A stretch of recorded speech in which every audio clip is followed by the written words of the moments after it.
സെബൂലാൻ സമുദ്ര തീരത്ത് വസിക്കും. ഹല്ലേലൂയ. കപ്പൽ തുറമുഖത്ത് അവൻ പാർക്കും. അവന്റെ പാർശ്വം സീദോൻ വരെ. 3 കാര്യങ്ങളാ ഇതിനകത്ത് പറഞ്ഞിരിക്കുന്നത്.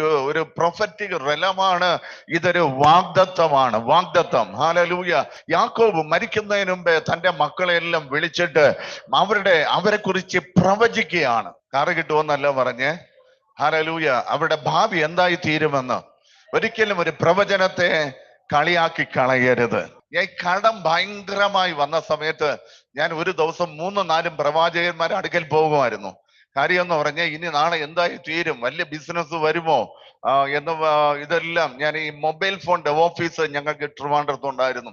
ആ സമയത്ത് ഞാൻ രക്ഷിക്കപ്പെടുന്നതിന് മുമ്പുള്ള കാര്യമാണ് പറയുന്നത്. ആ സമയത്ത് ഒത്തിരി പ്രവാചകന്മാർ ഇവിടെ നിന്ന് അങ്ങ് തിരുവല്ല വരെ പോകും. എങ്ങനെ വിടുതൽ വരുമെന്നുള്ളൊരു ചിന്ത മാത്രമാ. പക്ഷെ ഈ പ്രവചനം കേൾക്കാൻ വേണ്ടി ഇരിക്കുമ്പോൾ ഇവര് പറയുന്നേ, നീ മൈക്ക് പിടിച്ച് നിൽക്കുന്ന കാഴ്ച കാണുക. എനിക്ക് എങ്ങനെ ഇത് കേൾക്കുമ്പോഴേ എനിക്ക് ദേഷ്യമോ എന്ന് പറഞ്ഞ, എനിക്ക് മൈക്കല്ല അപ്പോഴാവശ്യം. എനിക്ക് കടം എങ്ങനെയെങ്കിലും തീരണം.